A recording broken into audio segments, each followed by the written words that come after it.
الحمد لله رب العالمين وصلوات الله وسلام وبركاته على المبعوث رحمة للعالمين محمد وآله أجمعين من الصحب والأزواج والقرابة والتابعين لهم بإحسان إلى يوم الدين. مسلمانانی بەڕێز و خۆشەویست بینەران بیسەران، ئێمە گەیشتینە ئاڵلقەی حەفدەیەم لە بابەتی چۆن دەبینە مسلمانی ڕاست و ساخ. ئەم ئاڵلقەیەمان لەژێر ناونیشانی بەرگریکردن لە مافخورا و ستەم لێکراوان و وەستان لە دژی ستەم و دەستدرێژی لەژێر ئەم ناونیشانەدا هەندێک قسەتان بۆ دەکەم. سەرەتا ئەوە ڕوون دەکەمەوە کە بەرگریکردن لە مافخورا و ستەم لێکراوان و وەستان لە دژی ستەم و دەستدرێژیدا یانی چی؟ ئەم ژانە دنیایە کە خوا سوبحانەهو وتعالە ئێمەی تێدا داناوە، مرۆڤەکان تەنیا خاوەنی عەقڵ نین و تەنیا خاوەنی زگماکێکی ساغ و پاک نین، بەڵکو وێڕای ئەوە، وێڕای عەقڵ و فیترەت، خوا سوبحانەهو وتعالە چەند غەریزەیەکیشی لە مرۆڤدا داناون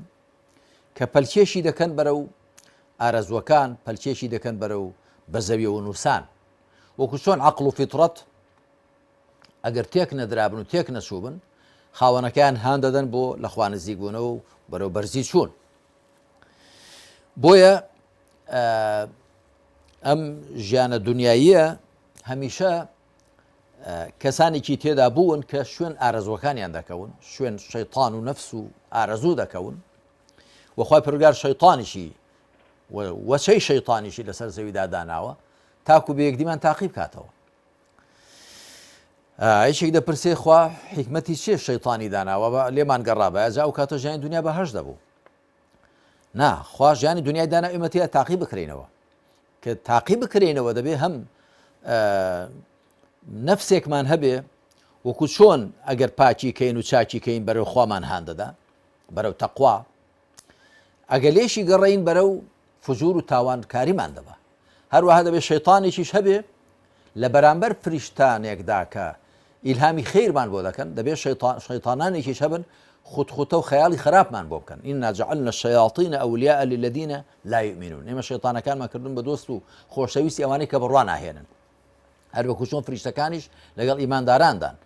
ئین الذین قالوا ربنا الله ثم استقاموا تتنزل عليهم الملائکە. فریشتەکان دادەبەزنە سەر ئەوانەی کە دەڵێن پەروەردگارمان خوایە و ڕاوەستاویش دەبن لەسەر ئەوە، ئیلهامیان بۆ دەکەن و دڵیان خۆش دەکەن و خەم و پەژاریان لە دڵدا لا دەبن. لە بەرامبەریشدا شەیطانەکان هەن بۆ خوتخوتە و خوتخوتەکردن و هاندانی خراپ بۆ کەسانێک کە بەدەم شەیطانەکانەوە دەچن. لە ئەنجامی ئەوەدایە کە وەکو گوتم کەسانێک دەبن دەسەڵاتیان دەبێ، سەرۆت و سامان دەست بەسەردا دەگرن، دەسەڵات بەسەردا دەگرن و ستەم دەکەن و خراپە دەکەن. بۆیە هیچێک لە خەسڵەتە بنەڕەتیەکانی مسلمانی ڕاست و ساخ ئەوەیە کە دەبێت لە بەرامبەر زوڵمدا بوەستێ، لە بەرامبەر دەستدرێژیدا بوەستێ و دەستی ستەمکاران بگرێ. پێغەمبەر صلی الله عليه وسلم لە فەرمایشتێکیدا دەفەرمێ ئونصر ئەخاکە ظالیما ئەو مەظلوما، یارمەتی برایەکەتدا ستەمکار بێ یا ستەم لێکراو بێ.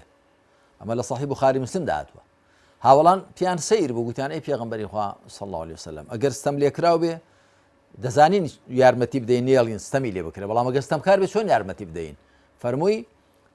تەحجیزونەه عن الظلم یا تأخذ على يديه، دەستی دەگری، ڕێگری لێ دەکەی کە زوڵم بکە. ئەوەش یارمەتی دانە بۆ ئەو، چونکە هەم لە عیبداری دنیا هەم لە گوناهباری قیامەت دەیپارێزی، کەواتە ئەوە دڵسۆزیە بۆی و یارمەتی دان و پشتگرتنیەتی بۆی لە بەرامبەر نەفس و شەیطان و ئارەزوەکانیدا. ئێمە ئەگەر تەماشای سیرە و ژیاننامەی پێغەمبەران بکەین سەڵات و سەلامی خوایان لەسەر بێ، هەمیشە لە سەنگەری ستەم لێکراوان و بەشخراوان و ماف پێشێرکراواندا بوون. پێغەمبەران عەلەیهیم السەڵات وەسەلام هەمیشە بەربینجیان بە ستەمکاران گرتووە، یەخەیان بە ستەمکاران گرتووە و هەوڵیان داوە نەهێڵن زوڵم و ستەم و دەستدرێژی بکەن.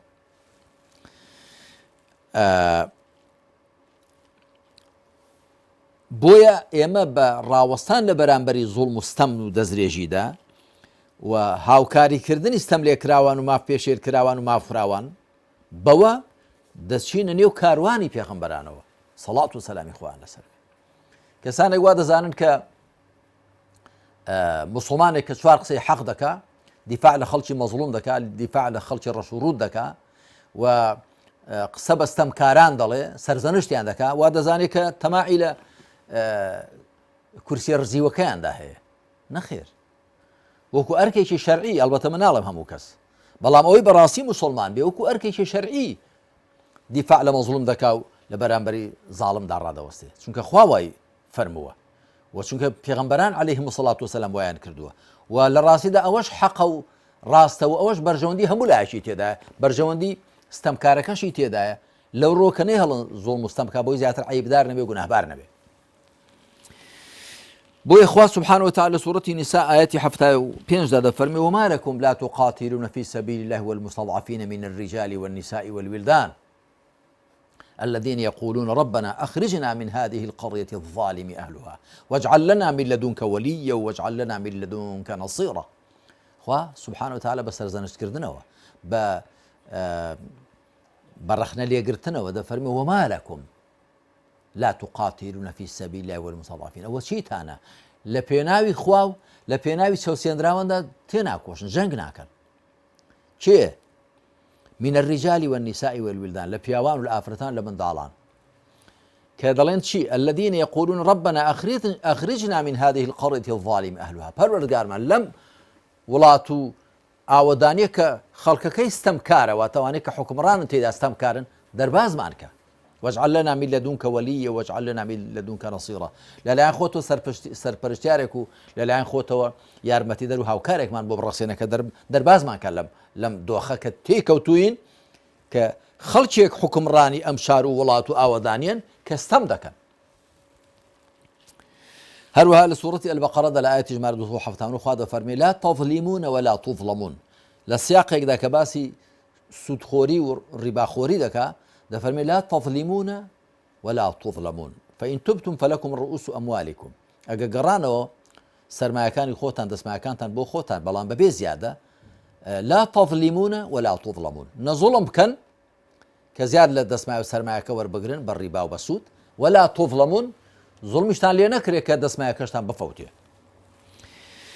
هەروەها لە سوورەتی هود ئایەتی 18 خوا سبحانه وتعالى دەفەرمێ ئەلا لعنة الله على الظالمين ئاگادار بن نەفرینی خوا لە ستەمکاران هەروەها لە سوورەتی عەرافیشدا دەفەرمێ فلعنة الله على الظالمين نەفرینی خوا لە ستەمکاران کەواتە ستەمکاران کەسانێکن خوا نەفرینی لێ کردوون واتە لە بەزەی خۆی دووری خستوونەوە کەسێک لە بەزەی خوا دوور خرابێتەوە چ ڕەوایە حکمڕانی خەڵک بێ بەتایبەت حکمڕانی مسلمانان کە دینەکەیان لەعنەت لە زاڵمان دەکا پەروەردگاریان لەعنەت لە ستەمکاران دەکا پاشان چ ڕەوای حەقە کەسانێک بۆ چڵکاوێک بۆ بەرماوێک بۆ تۆزە پارەیەکی حرام لەگەڵ ستەمکارێکدا بێ پشتی بگرێ هاوکاری بێ کە گومانی تێدا نیە بێدەنجی لە بەرامبەر زوڵمدا زوڵم دروست دەکا نەک زوڵم بێدەنجی دروست کرد بێ کە خەڵک بێدەنگ دەبێ بێ هەڵوێز دەبێ بێ هەستونەز دەبێت لە بەرامبەر ستەمکاراندا ئەوان زیاتر شوولی لێ هەڵدەکێشن و زیاتر خراپەکاری و ستەمکاری دەکەن لەبەر و کەس نییە لە دەمیان بداتەوە و کەس نییە لە بەرامبەریاندا بوەستێ پێغەمبەر سەڵات و سەلامی خوای لەسەر بێ دەفەرمێ اتقوا الظلم فإن الظلم ظلمات يوم القيامة مسلم بەژمارە 2578 ناوێت دەفەرمێ خۆتان لە ستەم بپارێزن چونکە ستەم لە ڕۆژی دواییدا دەبێتە کۆمەڵێک تاریکایی هەر کەسێک زوڵم بکە لە ڕۆژی دواییدا زوڵمەکەی بۆی دەبێتە کۆمەڵێک تاریکایی واتە تووشی سزای خوا دەبێت لە دۆزەخداوە دەکەوێتە نێو تاریکاییانەوە هەروەها پێغەمبەر صلی الله عليه وسلم دەفەرمێ دیارە ئەمە لە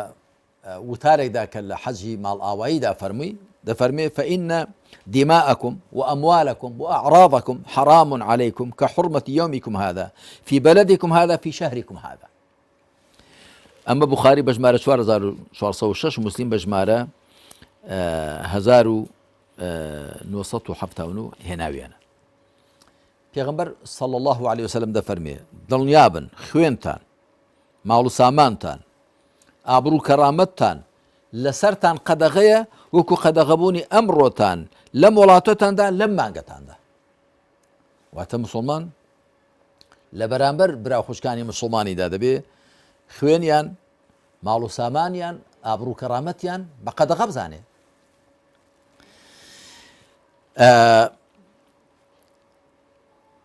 گومانێکی تێدا نییە برا خوشکانی بەڕێز کە لەم ڕۆژگارەی ئێستاماندا هەم هەرێم و هەم عراق هەم بەداخەوە زۆربەی وڵاتانی مسلمان نشین پڕ کراون و سیخناخ کراون لە زوڵمی جۆرا و جۆر، هەم زوڵمی نەتەوەیی، هەم زوڵمی سیاسی، زوڵمی ئابووری، زوڵمی کۆمەڵایەتی، زوڵمی ئەخلاقی. بۆیە لەم ڕۆژگارەدا زیاتر لەسەر مسلمانان پێویستە بۆ ئەوی ببنە مسلمانی ڕاست و ساخ کە هەست بە بەرپرسیارەتی بکەن لە بەرامبەر ستەمێکدا کە لە وڵاتەکەیاندا هەیە، لە بەرامبەر ستەم لێکراوان و ماف پێشێرکراوانێکدا کە لە بنباری زوڵمدا دەناڵێنن. دەبێت دڵنیا بن کە دینەکەیان لە سەریان پێویست دەکا. ئەوە تا بەپێی ئەو ئاەتانە کە خوێن بە پێی ئەو فەرمایشتانی پێغەمبەر صلی الله علیه و سلم دینەکەیان لە سەریان پێویست دەکا کە لە بەرامبەری ستەمکاراندا بوەستن و لە سەنگەری ستەم لێکراواندا بن و هاوکار و پشتیوانیان بن بۆی لە بن ئەو باری زوڵمە دەریان بێنن. ئەو تا خوا سبحانه وتعالى بە سەرزەنشکردن ڕەخ لێگرتنەوە دەفەرمێ وما لەکم لا تقاتلون في سبيل الله والمستضعفين. چیتانە بۆ لە پێناوی خوا و سبحانه وتعالى و لە پێناوی چەوسێنراواندا تێناکۆشن، خەبات ناکەن، جەنگ ناکەن. هەروەها خوا سبحانه وتعالى زۆر بە ڕوون و ڕاشکاوی دەفەرمێ ئەلا لعنة الله على الظالمين. ئاگادار بن نەفرینی خوا لە ستەمکاران، کەواتە کەسانێک خواست نەفرینی لێکردبن ئەتۆش دەبێ لە دژیان بوەستی و دەبێ هەوڵدەی ڕشەکێشیان بکەی و دەستیان بگرنیە لە چیری کە زوڵم بکەن. و بۆ زانیاری هەموو لایەکیش لە شەریعەتی خوای پەروەردگاردا ڕێگە دراوە خەڵک بڕوا بێنێ یا بێ بڕوا بێ. وەکو لە سوورەتی کەهفدا دەفەرمێ فمن شاء فليؤمن ومن شاء فليكفر. هەر کەسێک دەوێ با بڕوا بێن، هەر کەسێک دەوێ با بێ بڕوا بێ. ڕێگە دراوە خەڵک بێ بڕوا بێ، بەڵام ڕێگە نەدراوە خەڵک زاڵم بێ. وەکو من لە کتێبەکانی خۆمدا بۆیان لە کتێبی چەند مەسەلەیەکی باوی سەردەم و لە کتێبەکانی دیکەمدا باسم کردووە و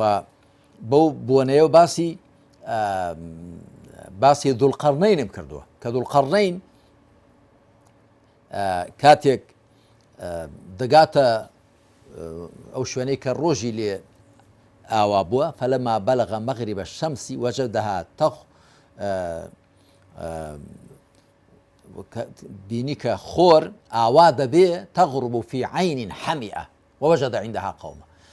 تەماشای کرد خۆر ئاوا دەبێ لە شوێنێک کە جڵی تاوێکە لم و ئاوە تێکەڵ و خەڵکێکی لەوێ بینی. خوا دەفەرمێ قلنا يا ذا القرنين إما أن تعذب وإما أن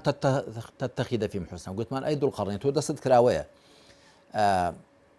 دەتوانی سزایان بدەی لەسەر خراپە و دەشتوانی بە چاکە مامەڵیان لەگەڵا بکەی ئەگەر چاکەکار بوون.